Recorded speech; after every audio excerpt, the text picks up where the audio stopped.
नमस्कार। उत्तराखंड समाचार में आपका स्वागत है। मैं शिखा त्यागी। सबसे पहले मुख्य समाचार। स्वच्छता सर्वेक्षण 2020 के अंतर्गत नगर पंचायत नंदप्रयाग ने देश भर में पाया पहला स्थान।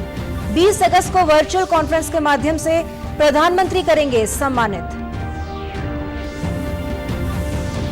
स्वर्गीय इंद्रमणि बडोनी की पुण्यतिथि पर विधानसभा अध्यक्ष ने प्रदेश के कलाकारों को किया सम्मानित।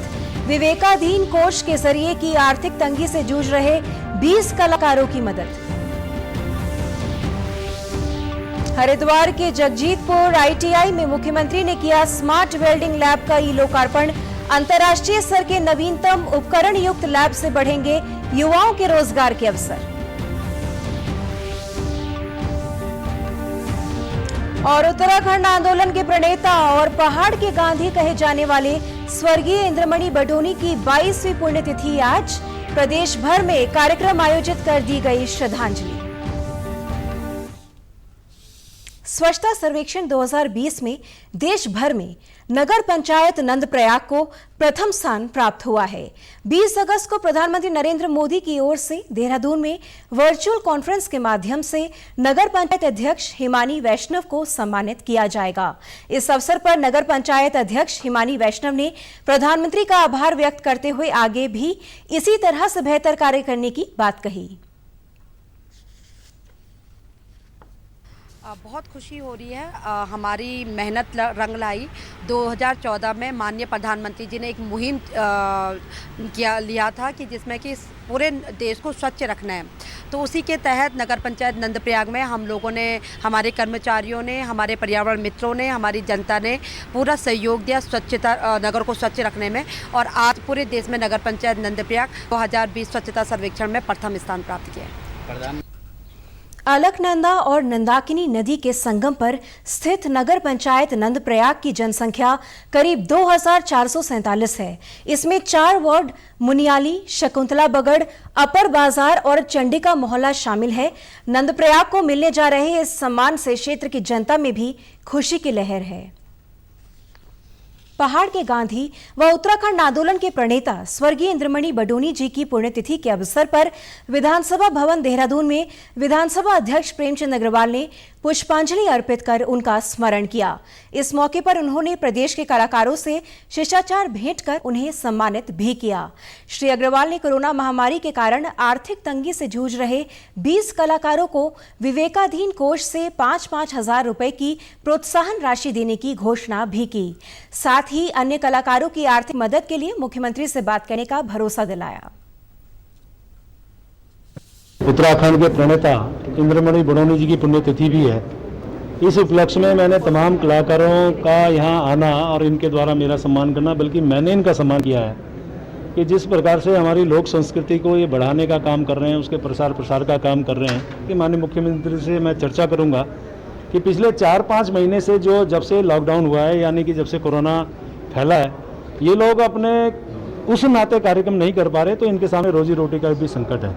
तो मैं उनसे आग्रह करूंगा कि इनके लिए वो कुछ इस प्रकार का करें ताकि इनके लिए सामने संकट ना आए। उत्तराखंड विधानसभा अध्यक्ष प्रेमचंद अग्रवाल राष्ट्रमंडल संसदीय संघ यानी CPA की अंतर्राष्ट्रीय कार्यकारी समिति की 19 अगस्त से 22 अगस्त तक आयोजित ऑनलाइन बैठक में प्रतिभाग करेंगे। विधानसभा अध्यक्ष ने जानकारी दी कि कोविड-19 के चलते कार्यकारी समिति की बैठक इस बार लंदन से ऑनलाइन आयोजित की जाएगी, जिसमें इंडिया रीजन से लोकसभा अध्यक्ष ओम बिरला और आसाम के विधानसभा अध्यक्ष हितेंद्र नाथ गोस्वामी और सांसद अनुराग शर्मा हिस्सा लेंगे। विधानसभा अध्यक्ष ने बताया कि बैठक में राष्ट्रमंडल संसदीय संघ की गतिविधियों और व्यवसाय के नियंत्रण और प्रबंधन पर चर्चा की जाएगी। जो हमारी उप समितियां हैं, एक उप समिति में मैं भी एक सदस्य के रूप में हूं, उनकी रिपोर्ट भी इसमें प्रस्तुत की जाएगी। साथ में जो हमारी CPA की मेंबरशिप रिपोर्ट है, CPA की वार्षिक रिपोर्ट है, वो सारी जो बिंदु हैं वो इसी ऑनलाइन बैठक में होने वाले हैं। CPA की कार्यकारी समिति की बैठक में इंडिया रीजन के साथ साथ Africa, Asia, Australia, British island, Canada एवं कैरिबियन, अमेरिका और अटलांटिक रीजन के लगभग 35 सदस्य प्रतिभाग करेंगे। मुख्यमंत्री त्रिवेंद्र सिंह रावत और कौशल विकास एवं सेवायोजन मंत्री डॉक्टर हरक सिंह रावत ने हरिद्वार के जगजीतपुर आईटीआई में स्थापित अंतर्राष्ट्रीय स्तर के नवीनतम उपकरणों से सुसज्जित स्मार्ट वेल्डिंग लैब का ई लोकार्पण किया। इस दौरान कैबिनेट मंत्री डॉक्टर हरक सिंह रावत ने कहा कि राज्य में 25 आईटीआई को हाईटेक किया जा रहा है। इनमें जगजीतपुर आईटीआई के आधुनिकीकरण से यहां से प्रशिक्षण प्राप्त करने वाले युवाओं के रोजगार के अवसर बढ़ेंगे। 25 आईटीआई 600 करोड़ की लागत से हम प्रदेश के अंदर अपग्रेड कर रहे हैं। तो 25 आईटीआई वर्ल्ड बैंक से और 2 नाबार्ड से लगभग 27 आईटीआई हम उत्तराखंड में बहुत अपग्रेड कर रहे हैं। और आज हमने हरिद्वार जगदीशपुर का आईटीआई का लैब सुजुकी के माध्यम से और दूसरे सहयोगी कंपनियों के माध्यम से हमने उसको अपग्रेड किया है। केंद्रीय पर्यावरण मंत्री प्रकाश जावड़ेकर ने बीते रोज राज्यों के वन मंत्रियों के साथ वीडियो कॉन्फ्रेंसिंग के जरिए केंद्र कैंपा योजना की धनराशि के खर्च को लेकर दिशा निर्देश दिए थे। बैठक में शामिल हुए प्रदेश के वन मंत्री हरक सिंह रावत ने जानकारी दी कि प्रदेश में कैंपा योजना के अंतर्गत राज्य के पास मौजूद 3000 करोड़ रुपए में से 225 करोड़ रुपए की योजनाएं केंद्र ने स्वीकृत की हैं। उन्होंने बताया कि उत्तराखंड वन विभाग केंद्रीय पर्यावरण मंत्रालय के निर्देशानुसार ही स्वीकृत धनराशि वनों के संवर्धन और संसाधनों के विकास के लिए खर्च कर रहा है। हमने भारत सरकार से 50 करोड़ रुपए अतिरिक्त इस बार कैंपा में काम करने की अनुमति मांगी है। और मैं सोचता हूँ कि इस वर्ष हम काफ़ी गाँव में एक प्रयोग भी कर रहे हैं जहाँ लोग खेती कर रहे हैं। उन गाँव में शुअर फेंसिंग, हाथी रोधक दीवारें, जिससे कि जंगली जानवरों से खेती को बचाया जा सके, ये प्रयोग हम इस बार उत्तराखंड में कैंपा की धनराशि से कर रहे हैं। फायर के क्षेत्र में मैं सोचता हूँ कि अब तक सबसे कम जंगलों में आग इस समय लगी है। उत्तराखंड राज्य में कोविड-19 से संक्रमित लोगों का आंकड़ा लगातार बढ़ता जा रहा है। सोमवार 17 अगस्त को प्रदेश में 319 नए मामले सामने आए हैं, जबकि 385 लोग स्वस्थ हुए हैं। प्रदेश में कुल एक्टिव मामलों की संख्या 3806 है। वहीं कुल 12,493 संक्रमितों में से अब तक 8,485 लोग ठीक हो चुके हैं। देहरादून नगर निगम के उप नगर आयुक्त कोरोना पॉजिटिव पाए गए हैं, जिसके बाद नगर निगम को 2 दिन के लिए जन सामान्य के लिए बंद कर दिया गया है और सैनिटाइजेशन का काम शुरू कर दिया गया है। वहीं उपनगर आयुक्त के साथ काम करने वाले 4 लोगों को आइसोलेशन में भेज दिया गया है। नगर आयुक्त विनय शंकर पांडे ने उपनगर आयुक्त के पॉजिटिव होने की पुष्टि की। देखिए, आज कल लेट नाइट हमारे एक सीनियर एक ऑफिसर हैं, उनको भी कोविड टेस्ट कराया गया था, वो रिपोर्ट पॉजिटिव आई है। और उनके संपर्क में जो 4 लोग काफ़ी क्लोज विजिनिटी में थे, उनका हम लोगों ने आइसोलेशन का ऑर्डर कर दिया है, उनको भेज दिया गया है। और 4 दिन हम लोग वेट करेंगे एज पर प्रोटोकॉल। उसके बाद अगर लक्षण उनमें प्रकट होते हैं तो उनका भी टेस्ट कराया जाएगा।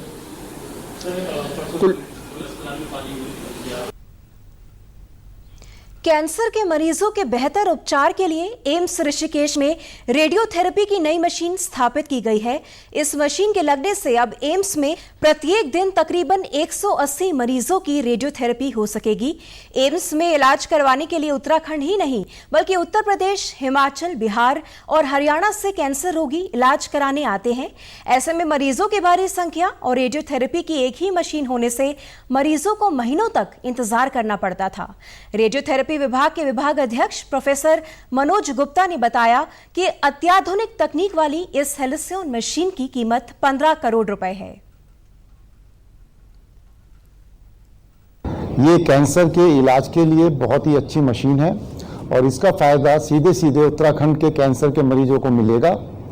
इससे पहले डिपार्टमेंट में एक मशीन थी जिससे हम 80 मरीज एक महीने में ट्रीट करते थे, लेकिन मरीजों की संख्या अधिक होने के कारण हम उनको डेट देते थे और इस तरीके से वेटिंग पीरियड हो जाता था और ये वेटिंग पीरियड 1 साल तक पहुंच गया था। उत्तराखंड आंदोलन के प्रणेता स्वर्गीय इंद्रमणि बडोनी की 22वीं पुण्यतिथि पर टिहरी जिले में विभिन्न सामाजिक और राजनीतिक संगठनों ने नई टिहरी प्रेस क्लब में कार्यक्रम आयोजित कर उन्हें श्रद्धांजलि अर्पित की। इस दौरान स्वर्गीय इंद्रमणि बडोनी स्मृति मंच के अध्यक्ष लोकानंद डंगवाल ने कहा कि बडोनी जी ने राज्य आंदोलन की प्रमुखता से अगुवाई कर आम जन से अलख जगाई थी। उधर भिलंगना ब्लॉक के जीआईसी अखोड़ी में स्वर्गीय बडोनी की मूर्ति पर लोगों ने पुष्प अर्पित किए। बडोनी जी ने जब 1994 में भूख हड़ताल की थी तो पहाड़ से पगडंडी से लेकर मैदान तक जो प्रचंड आंदोलन छिड़ा था। आज हमको जो प्रदेश मिला है उत्तराखंड राज्य, हमारा कर्तव्य बनता है कि हम लोग इस पृथक प्रदेश को आगे बढ़ाने में सभी लोग जो है सहयोग करें। बीआरओ ने पिथौरागढ़ के दुगडी घाट में जौलजीबी को मदकोट से जोड़ने वाले पुल तैयार कर दिया है। दरअसल 27 जुलाई की रात भारी बारिश के कारण ये पुल बह गया था, जिसके बाद मदकोट और मुनस्यारी का संपर्क जिला मुख्यालय से पूरी तरह कट गया था। बीआरओ ने इस जगह पर 180 फीट लंबे वैली ब्रिज को महज 9 दिनों में तैयार किया। जिलाधिकारी विजय कुमार जोगदंडे ने बताया कि लुमती से आगे भी सड़क को जल्द ही सुचारू कर दिया जाएगा। एक और बहा था लुमती और चामी के बीच में, वहां पर बीआरओ द्वारा एक बेली ब्रिज का जो लॉन्चिंग कार्य पूर्ण कर लिया है। वहां पे गाड़ियों का आवागमन में प्रारंभ हो गया है। अभी तक जो गाड़ियां जो है लुमती ग्राम सभा तक पहुंच पा रही हैं। उसके आगे जो मोरी ग्राम पंचायत है उसके लिए अभी जेसीबी के माध्यम से सड़क खुलवाने का कार्रवाई अभी चल रहा है। केंद्र सरकार ने लॉकडाउन के दौरान 1 जून से देशवासियों को लाभ पहुंचाने के उद्देश्य से राशन कार्ड धारकों के लिए कई नियमों में बदलाव कर one nation one ration card योजना लागू की थी। इस योजना के अंतर्गत लाभार्थियों को अपने प्रदेश के अलावा दूसरे प्रदेशों का रुख करने पर अपना राशन कार्ड दिखाकर राशन प्राप्त करने की सुविधा उपलब्ध कराई जा रही है। माननीय प्रधानमंत्री जी की विशेष महत्वाकांक्षी योजना one nation one ration card पे हम लोगों को इस टाइम भारत सरकार के पोर्टल पे काम करने को मिल रहा है तथा जो भी राशन कार्ड वर्तमान में ऑनलाइन है और राष्ट्रीय खाद्य सुरक्षा के अंतर्गत है, उसे किसी भी राज्य में जाने पर खाद्यान्न प्राप्त हो सकता है। उसे वहाँ का राशन कार्ड बनाने की ज़रूरत नहीं है, यहीं का राशन कार्ड उसे ऑनलाइन खाद्यान्न दिलाने में सक्षम रहेगा। और इसी प्रकार ऐसे कोई राशन कार्ड जो धारी हैं जो बाहर से अन्य प्रदेशों से यहाँ आ रहे हैं, उन्हें भी हम अपनी सरकारी सस्ता गल्ला विक्रेताओं के माध्यम से खाद्यान्न दिला रहे हैं। नैनीताल जिले के दूरस्थ इलाकों में भी लॉकडाउन के दौरान कैंप लगाकर लोगों के राशन कार्ड को ऑनलाइन रजिस्टर किया गया ताकि वहां रहने वाले लोग सरकार की इस योजना का लाभ उठा सकें।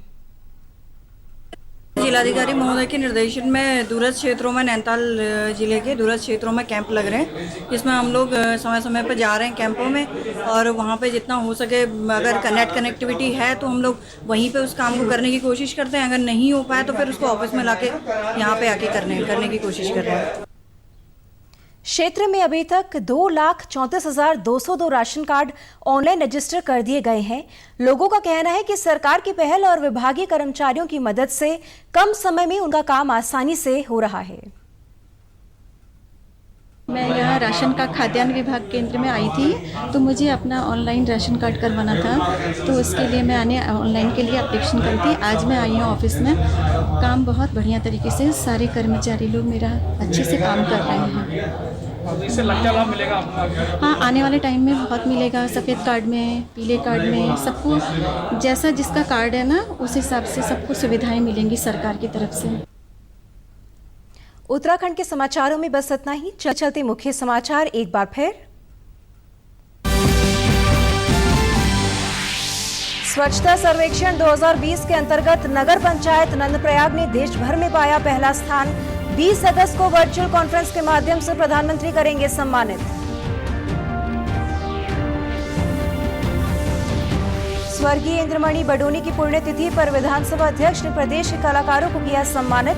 विवेकाधीन कोष के जरिए की आर्थिक तंगी से जूझ रहे 20 कलाकारों की मदद।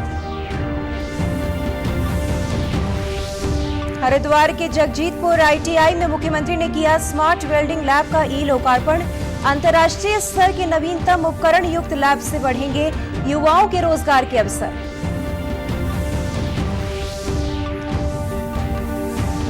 और उत्तराखंड आंदोलन के प्रणेता और पहाड़ के गांधी कहे जाने वाले स्वर्गीय इंद्रमणि बडोनी की 22वीं पुण्यतिथि आज। प्रदेश भर में कार्यक्रम आयोजित कर दी गई श्रद्धांजलि। उत्तराखंड की खबरों के लिए आप हमसे सोशल मीडिया पर भी जुड़ सकते हैं। हमारा ट्विटर हैंडल है DD_News_देहरादून। हमारा फेसबुक पेज है DD News उत्तराखंड और हमारे YouTube channel DD News Uttarakhand को भी आप सब्सक्राइब कर सकते हैं। इसी के साथ समाचार समाप्त हुए। नमस्कार।